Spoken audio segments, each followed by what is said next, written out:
Before we begin, I need you to understand something. The stories you're about to hear aren't fiction. They're not urban legends passed down through generations or campfire tales designed to give you a cheap thrill. These are real accounts from real people who experienced something in the dead of night that fundamentally changed them.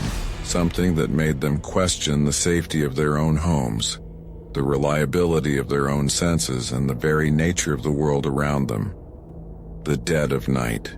That specific window of time between 2 and 4 a.m. when the world feels different. When shadows seem deeper. When every creak and groan of your house sounds amplified. When your rational mind starts losing its grip and something more primal takes over. Scientists call it the witching hour for a reason. Your body temperature drops. Your immune system is at its weakest. Your judgment becomes impaired. And if something terrible is going to happen, this is when it happens. The people in these stories learned that lesson the hard way. They were forced to confront terrors in those darkest hours when help felt impossibly far away, and their own homes became hunting grounds. Some of them survived with only psychological scars. Others weren't so lucky. But all of them will never forget what happened when the rest of the world was asleep, and they came face to face with something that should not have been there. So turn off your lights. Make sure your doors are locked. And whatever you do, try not to think about what might be watching you from the darkness as you listen. Because after hearing these stories, you'll never feel quite as safe in your own home again. Story 1. The basement tenant. My name is Marcus Chen, and I need to tell you about the 3 months I spent in my first apartment after college. 3 months that still give me nightmares 5 years later.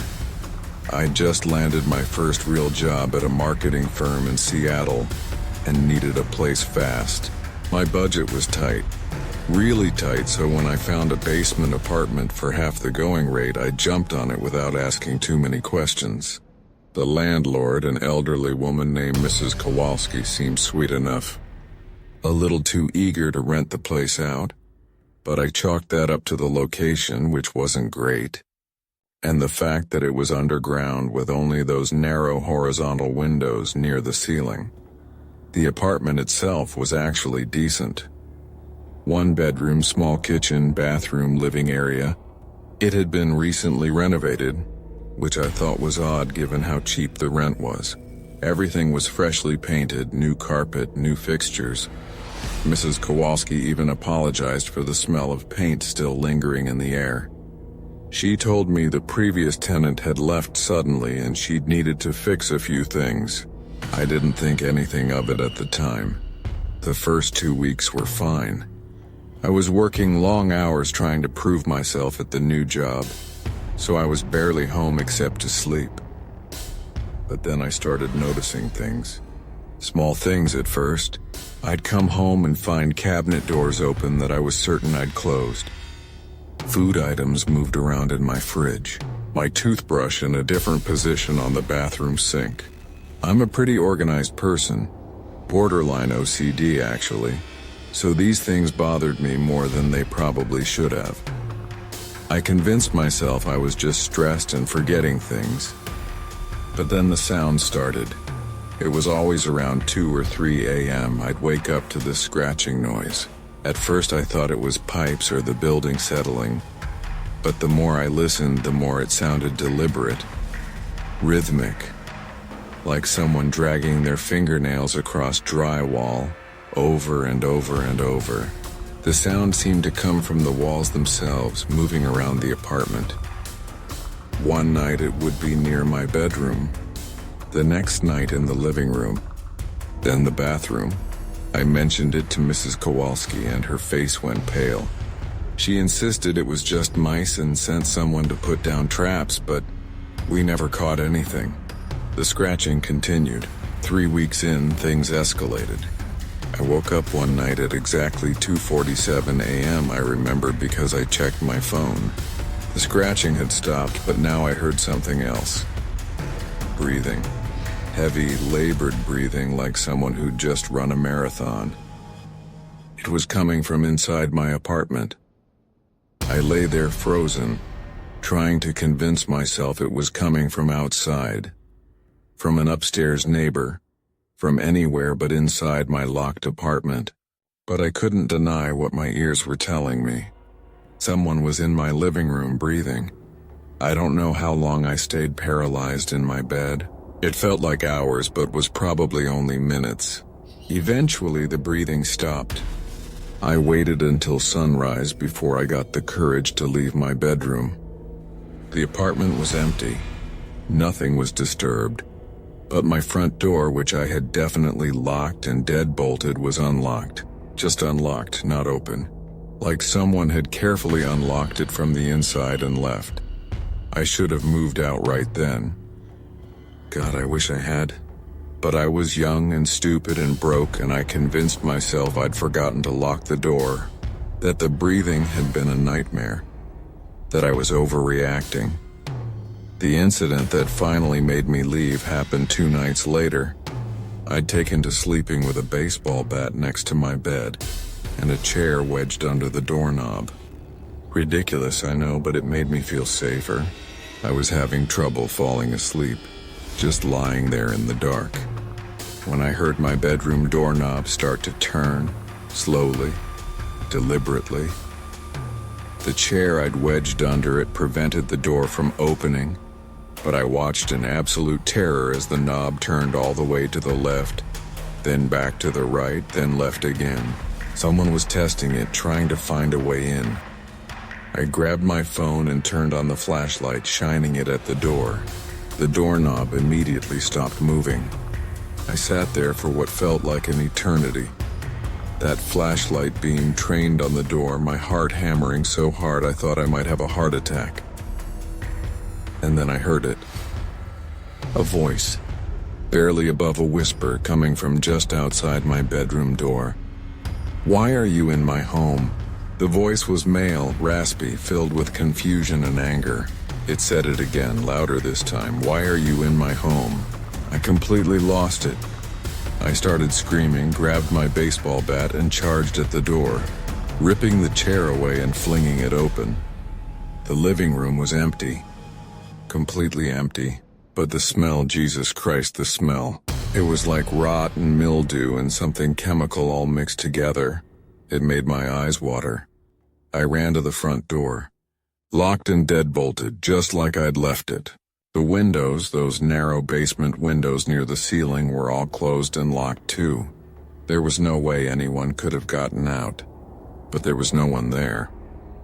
I packed a bag right then and there at 3 a.m. and drove to a friend's couch. I never went back except with a police escort to get my stuff. I broke my lease and lost my deposit, but I didn't care. Here's the part that still haunts me. After I moved out, Mrs. Kowalski stopped answering my calls about getting my deposit back. I eventually got a lawyer involved, and during that process I learned the truth about my apartment. The previous tenant, a man named David Reichert, hadn't just left suddenly. He died in that apartment, carbon monoxide poisoning from a faulty water heater. They found his body 3 days after he died. But here's the really messed up part. The coroner estimated he'd been dead for 3 days, but his body showed signs of activity after death. Scratch marks on the walls around where he'd fallen, fingernail marks in the drywall. He'd been alive when the carbon monoxide first hit him, and in his final minutes he'd been trying to claw his way out, disoriented and hypoxic. Mrs. Kowalski had renovated the place to cover up what had happened, painting over the scratch marks, replacing the water heater, putting down new carpet where he'd died. She'd been trying to rent it out before word spread. I don't believe in ghosts. I've never believed in ghosts. But I can't explain what I heard in that apartment. That breathing, that voice asking why I was in his home, the doorknob turning, the scratching sounds that matched exactly what the police report said David had done in his final moments. Sometimes I still wake up at 2:47 a.m., and sometimes, just for a second, I swear I can hear breathing in the darkness of my bedroom. but when I turn on the light, there's nothing there. At least nothing I can see. Story 2. The motel off Highway 50. My name is Jennifer Watts, and I want to tell you about the worst night of my life. A night that started with a simple road trip and ended with me questioning everything I thought I knew about reality. I was driving from Denver to Sacramento to visit my sister. It's about a 20-hour drive, and I'd planned to split it up over 2 days, stopping at a motel somewhere in Nevada. I'm an experienced road tripper. I've done long drives by myself before, so I wasn't worried. I'd left early in the morning, made good time, and by around 11 p.m. I was getting tired and starting to look for a place to stop. That's when I saw the sign. Desert Rose Motel, next exit, vacancy. The exit came up fast, one of those remote Nevada exits where there's nothing but darkness on either side of the highway. But I was exhausted, and the idea of driving another hour to the next town wasn't appealing, so I took the exit. The road to the motel was longer than I expected. It wound through empty desert for about 10 minutes before I finally saw lights in the distance. The Desert Rose Motel was one of those classic roadside motels from the 1960s. Single story, rooms in an L shape around a parking lot, with a small office at the corner. The neon sign was partially burned out, so it read, Desert RC Motel, in flickering pink letters. There were only 2 other cars in the parking lot, which I found odd but not alarming. It was the middle of the week in the middle of nowhere. The office was small and dated, with wood paneling and a counter protected by scratched plexiglass. An elderly man sat behind it, watching a small TV that showed nothing but static. Need a room? He asked without looking at me. Yes, please. Just for one night. He slid a registration form under the plexiglass. His movements were slow, mechanical. I filled it out, paid cash, and he handed me a key attached to a large diamond-shaped keychain with the number 7 on it. Rooms at the far end, he said, still not making eye contact. Checkouts at 10 a.m. Don't stay past checkout. That last part was weird, the way he said it, with emphasis, like it was a warning rather than just a reminder. But I was too tired to think much of it. Room 7 was exactly what you'd expect from a cheap motel. 2 beds with faded floral comforters, a small TV bolted to the dresser, a bathroom with yellowing tiles. It smelled like stale cigarettes and cleaning chemicals. But it was clean enough, and the door had a deadbolt and a chain, so I felt secure enough to stay. I texted my sister that I'd stopped for the night, took a quick shower, and climbed into bed. I was asleep within minutes. I woke up at 2:33 a.m. to the sound of an engine. Not unusual for a motel, someone probably checking in late. But then I heard car doors slamming. Multiple car doors. Voices. A lot of voices, all talking at once in the parking lot. I got up and peeked through the curtains. The parking lot was full. Completely full. There must have been 20 or 30 cars out there, and people were everywhere. Families with children. Elderly couples. Young people in dated clothing, like something from the 70s or 80s. They were all milling around, talking, laughing, like it was the middle of the day instead of 2:30 in the morning. I watched for a few minutes, confused. Had there been some kind of event? A family reunion? But why would everyone arrive at 2:30 a.m.? And where had all these people come from? The only road to this motel was the one I'd taken, and I hadn't passed anyone. Then I noticed something that made my skin crawl. The people weren't going into the motel rooms. They were just wandering around the parking lot in loops, the same paths over and over. A woman in a blue dress would walk from the office to the end of the building, then loop back and do it again. A man in a suit would pace back and forth in front of room 4, then start over. None of them were looking at each other despite being so close. They were like automatons stuck in routines. I dropped the curtain and backed away from the window. This was wrong. This was all very wrong. I grabbed my phone to call someone, anyone, but I had no signal. No bars at all. That's when I heard the knock on my door. 3 soft knocks. Tap, tap, tap. I froze. The knock came again. Tap, tap, tap, same rhythm, same intensity. Who is it? I called out, my voice shaking. No response. Just another knock, tap, tap, tap. I looked through the peephole. There was a little girl standing there. She couldn't have been more than 7 or 8 years old, wearing a white nightgown, her dark hair hanging in front of her face. She was just standing there, completely still, facing my door. "Are you okay?" I asked through the door. "Where are your parents?" The girl didn't respond. She didn't move. She just stood there. "I'm going to call the front desk, okay? They'll help you find your parents." I backed away from the door and picked up the room phone, dead, no dial tone at all. I tried my cell phone again. Still no signal, another knock, tap, tap, tap. I looked through the peephole again. The little girl was still there, but now her head was tilted up slightly, like she was looking directly at the peephole. Directly at me. Even though her hair still covered her face, I could feel her eyes on me. "Please go away," I said. "I can't help you." Tap, tap, tap.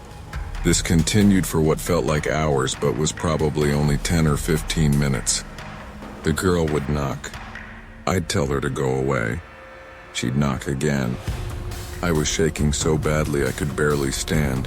Finally, the knocking stopped. I waited, listening. Silence. I looked through the peephole again. The girl was gone. I should have felt relieved, but I didn't. Something felt even more wrong now.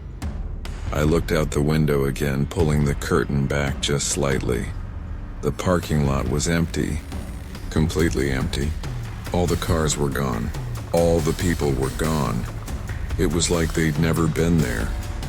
The only cars in the lot were the same 2 that had been there when I arrived, plus mine.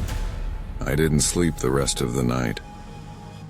I sat in the corner of the room, furthest from the door and window, with my car keys clutched in my hand.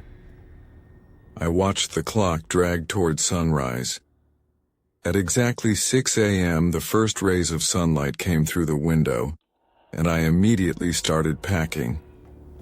I didn't care about checkout time. I was leaving. I threw everything into my suitcase, grabbed my keys, and went to the door. It wouldn't open. The deadbolt was unlocked. The chain wasn't engaged. The door handle turned. But the door would not open, like something was holding it closed from the outside. I started panicking, pulling on the door, slamming my shoulder against it.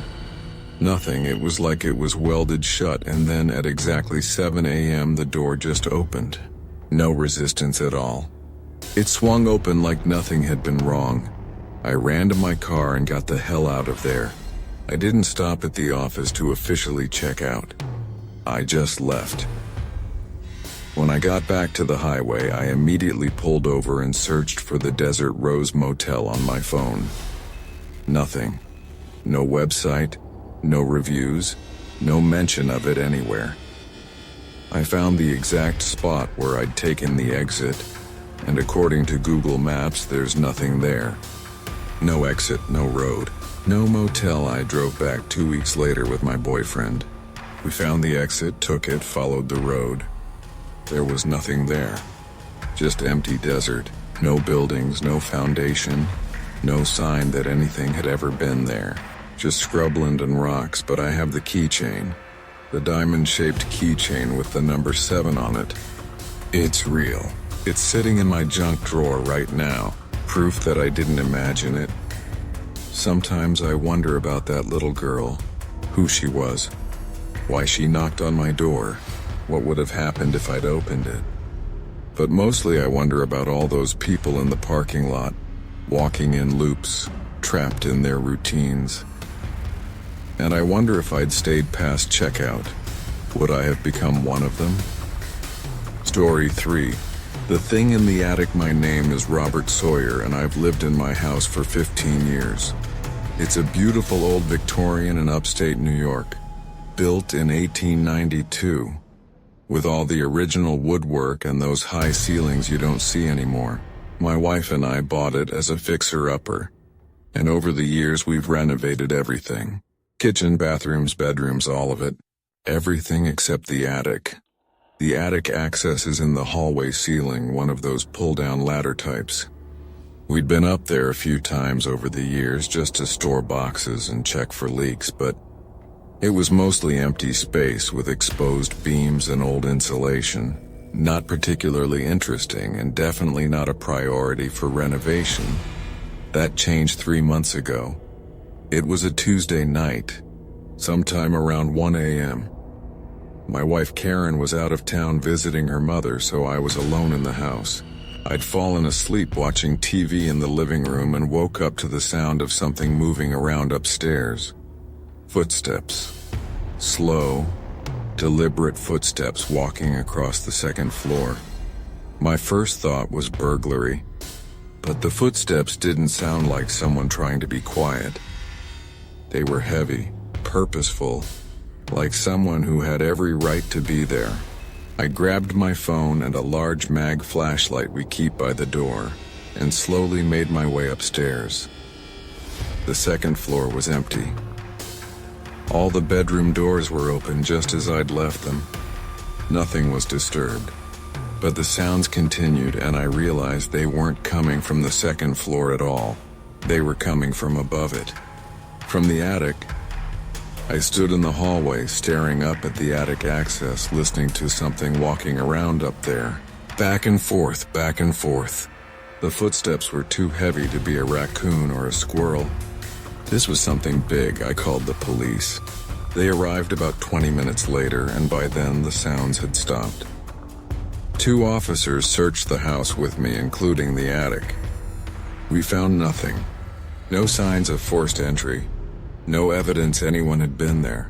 One of the officers suggested it might have been the house settling or temperature changes, making the wood expand and contract. I wanted to believe him, but I knew what I'd heard. The footsteps returned the next night. Same time, around 1 a.m. I was in bed this time, and I woke to the sound of walking directly above my bedroom. Back and forth, back and forth. I turned on every light in the house, and the sounds immediately stopped. They started again as soon as I turned the lights off. This pattern continued for a week. Every night at 1 a.m., like clockwork, something would start walking around in my attic. And it wasn't random wandering.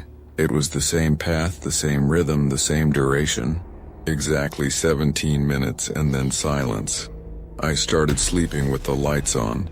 I set up my laptop to record audio at night. I even called an exterminator to check for animals, even though I knew it wasn't animals. The exterminator found nothing. No droppings, no nests, no signs of wildlife. Karen came home that weekend, and I told her everything. She's always been the rational one, more skeptical than me, so I expected her to dismiss it, but she didn't. She said we'd stay up together and figure out what was going on. That night, we positioned ourselves in the hallway under the attic access with my laptop recording and our phones ready to film. At exactly 1 a.m., the footsteps started. Karen's face went white. She could hear it too. It wasn't my imagination. The walking continued for a few minutes, and then something new happened. Something that had never happened before. The footsteps stopped directly above us, right over the attic access. And then we heard it. Scratching. Something was scratching at the attic floor right above our heads. Rhythmic scratching, like something trying to dig through. Karen grabbed my arm. We need to leave now, but I couldn't move. I was transfixed by what I was hearing. The scratching grew more intense, more frantic. And then, The attic access door started to move. Just slightly at first. A small bulge like something was pressing against it from above. Then it bulged more. The wood started to creak and splinter. We ran. Both of us just sprinted down the stairs and out the front door into the yard. We stood there in our pajamas at 1 a.m. staring up at our house, too terrified to go back inside. After about 20 minutes, I worked up the courage to go back in. Everything seemed normal. The attic access looked fine, no bulging, no damage. If not for the audio recording on my laptop and Karen's testimony, I would have thought I'd imagined the whole thing. We listened to the recording together. You could hear the footsteps clearly, the scratching, and then right before we ran, something else. A voice, barely audible, distorted, but definitely a voice. It said something, but we couldn't make out the words. I took the recording to a friend who works in audio engineering. He cleaned it up, isolated the voice, enhanced it. When he played it back for me, I nearly threw up. The voice said, "Let me out. Please let me out." I contacted a local historian who specializes in old houses. I gave her my address and asked if she knew anything about the house's history. She did. She knew a lot, actually, and none of it was good. In 1923, a family lived in my house. Husband, wife, and their adult son who suffered from severe mental illness.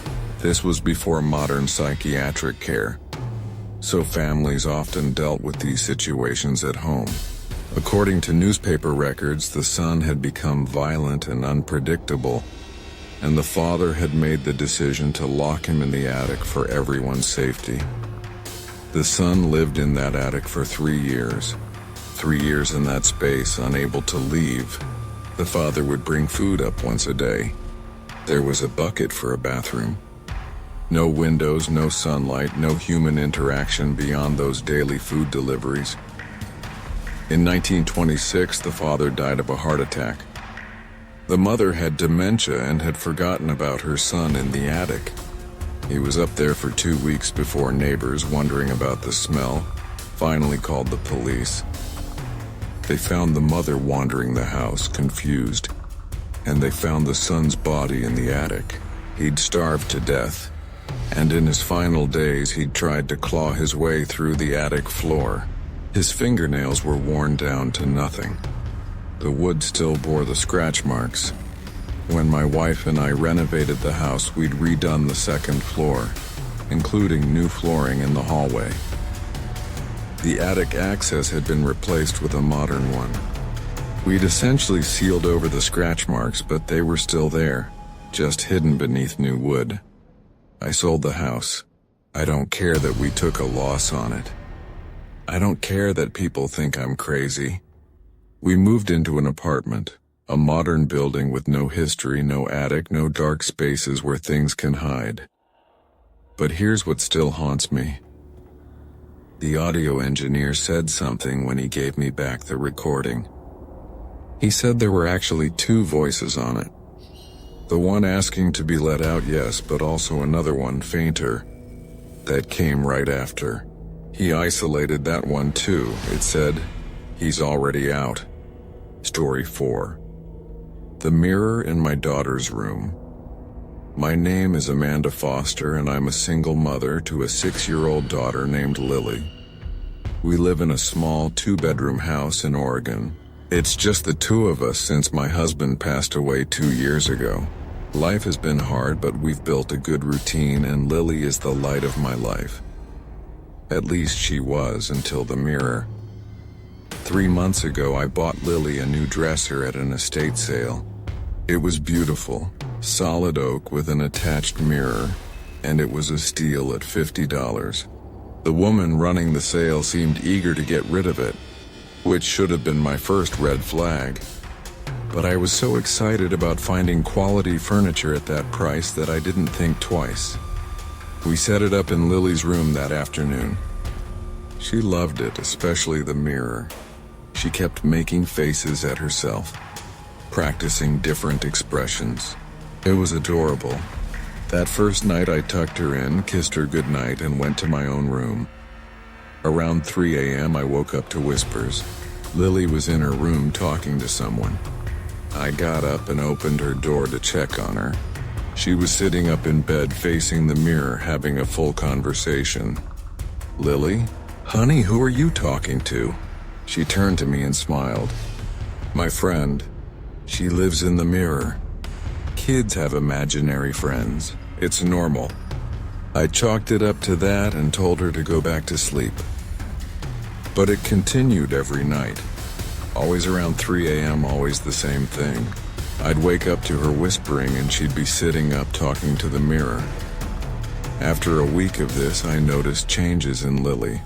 She became withdrawn during the day, barely eating, always tired. The dark circles under her eyes made her look almost sickly. I took her to the pediatrician, but they found nothing wrong.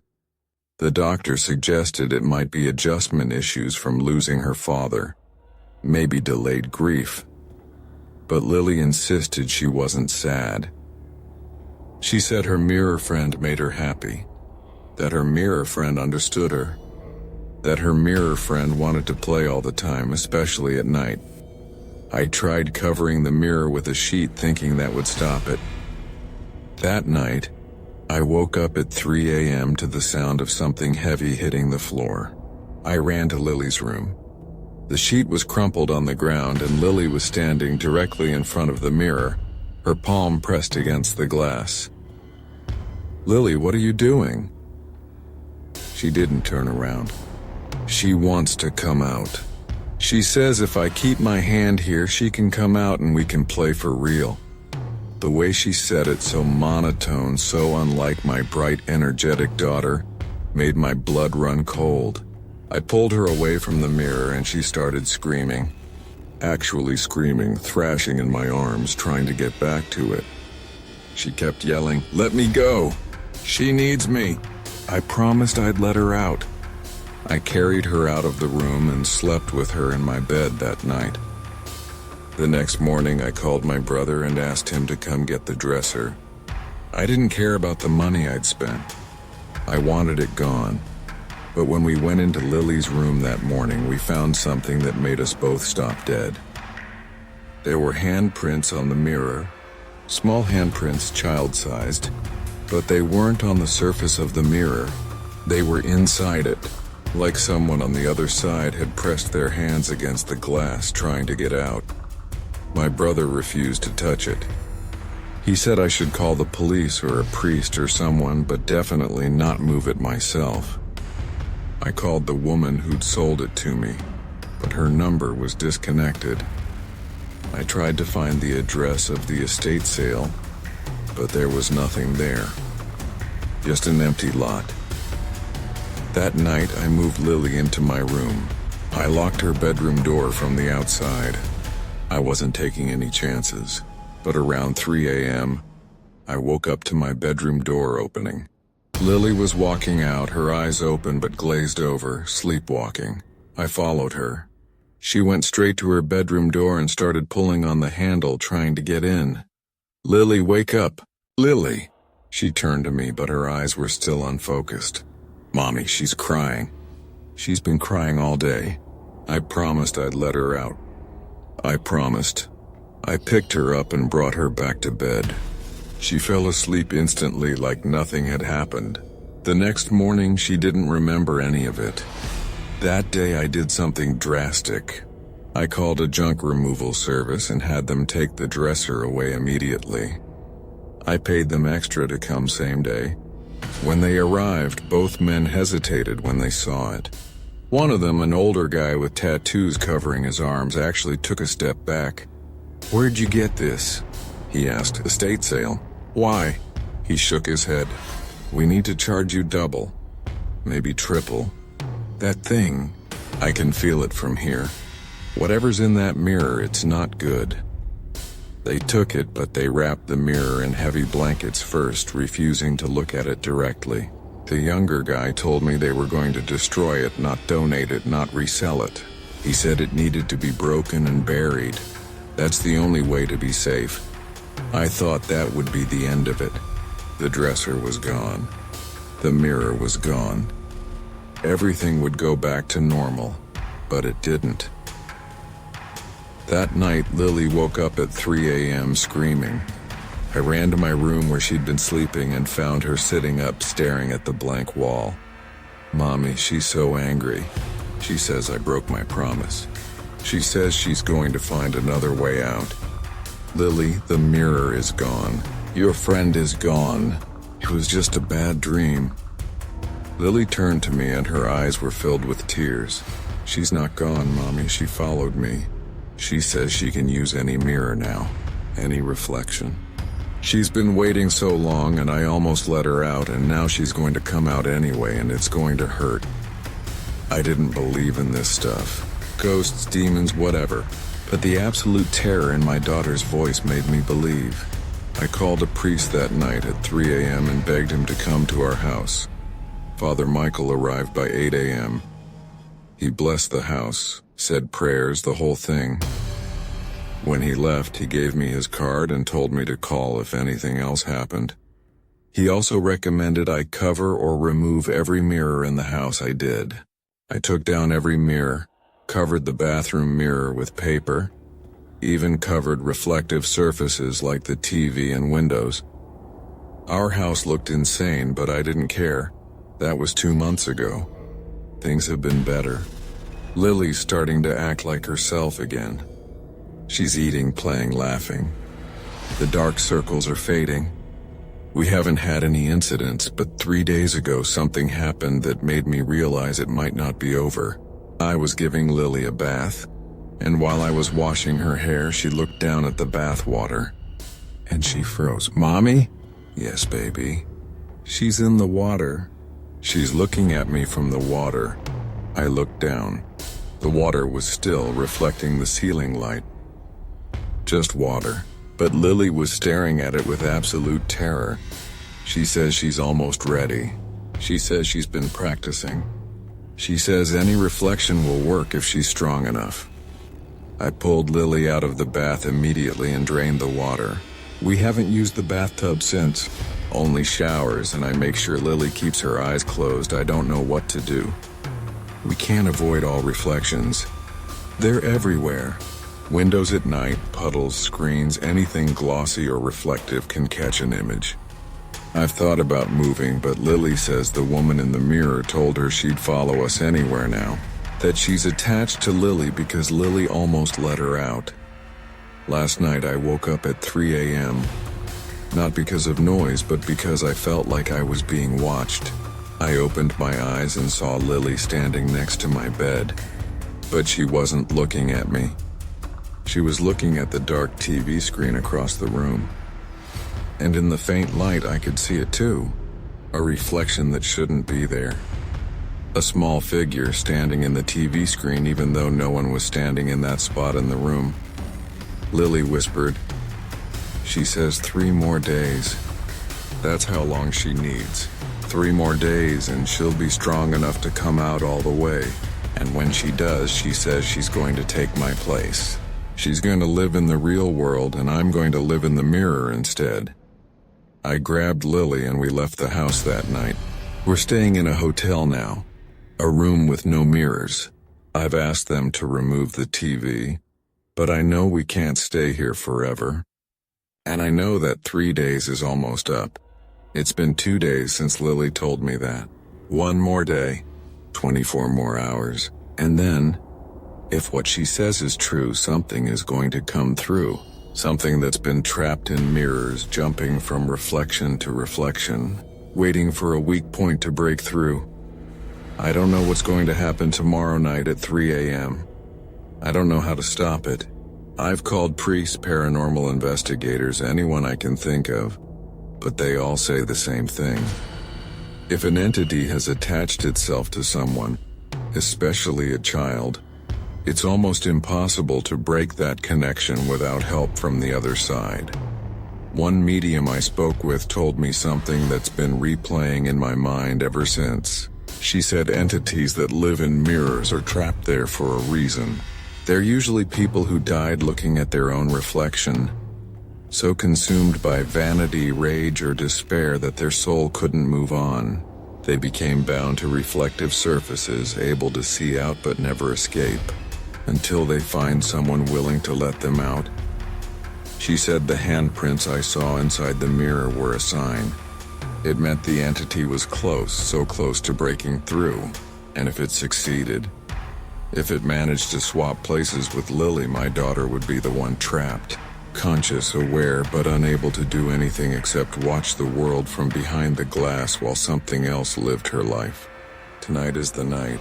It's 2:47 a.m. as I write this.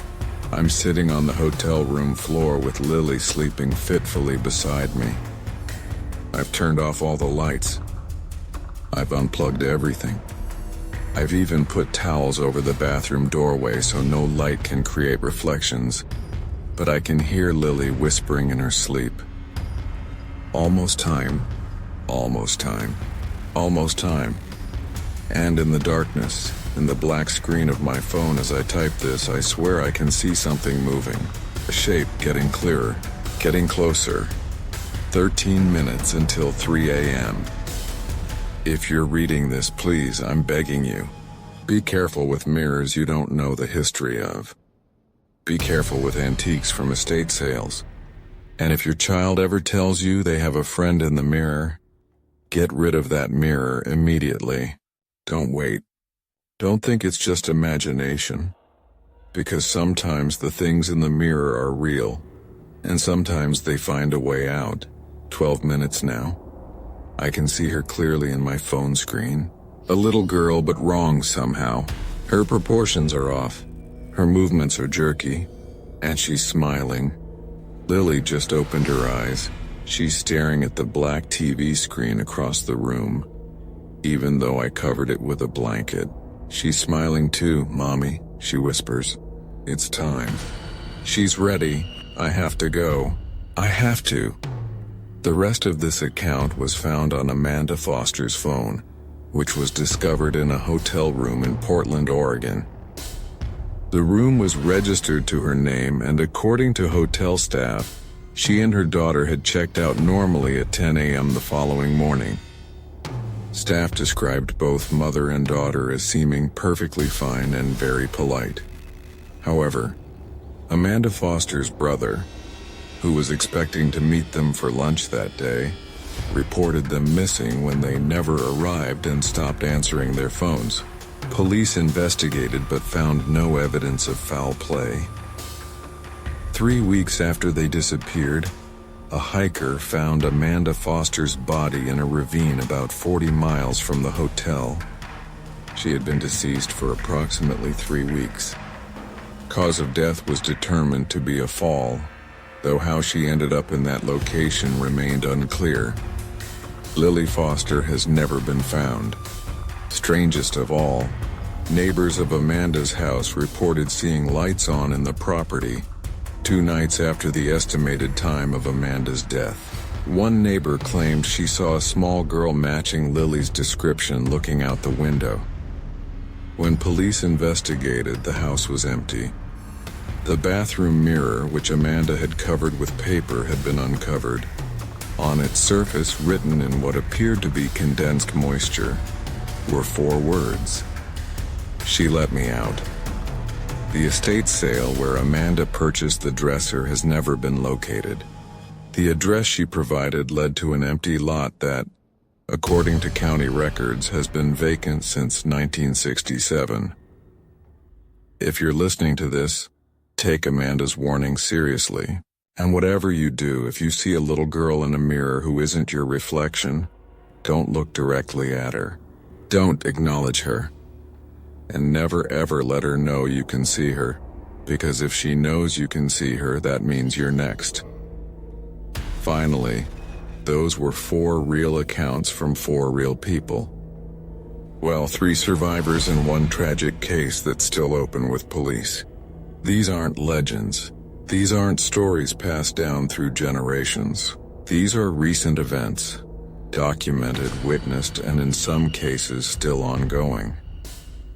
The dead of night reveals things we're not meant to see, things that hide in the daylight, waiting for that perfect window when we're at our most vulnerable, when we're alone, when we're tired, when our rational minds are at their weakest and our primal fears are at their strongest. Marcus Chen still lives in Seattle, but he'll never rent a basement apartment again. He has nightmares about waking up in that apartment, about hearing that voice asking why he's in someone else's home. Jennifer Watts carries that keychain with her everywhere. She's shown it to paranormal investigators, historians, anyone who might be able to explain what happened to her. No one has a good answer. The Desert Rose Motel shouldn't exist, but she has proof that it does, or did. Or Will Robert Sawyer's house sold to a young couple 6 months ago. He didn't tell them about the attic. He didn't tell them about the footsteps or the voice or the history. He couldn't. Who would believe him? He just hopes they never hear what he heard. He hopes whatever was up there stayed quiet after he left. And Lily Foster, if she's still out there, if she's still alive, is she the real Lily? Or is she something else wearing Lily's face, living Lily's life? The police have closed the case. Amanda's death was ruled accidental. Lily is considered a runaway despite being only 6 years old. But that neighbor who saw the little girl in the window 3 weeks after everything happened, she knows what she saw. And she refuses to go near that house anymore. These stories should serve as a reminder. Your home isn't always as safe as you think. The dead of night isn't just a time of day. It's a threshold. A moment when the veil between our world and something else becomes thin. Thin enough for things to cross over. Thin enough for things to reach through. So tonight, when you're lying in bed and you hear a sound you can't explain, ask yourself, is it just the house settling? Or is it something else? Is that shadow in the corner just the way the light hits the wall? Or is it watching you? And whatever you do, if you wake up at 3 a.m., don't look in the mirror, because you might not like what looks back. Thank you for listening to 4 real dead of night horror stories that will haunt you. If you have your own dead of night experience you'd like to share, you can contact us through the links in the description. And remember, the best way to stay safe during the dead of night is to not be awake for it at all. Sleep well, if you can.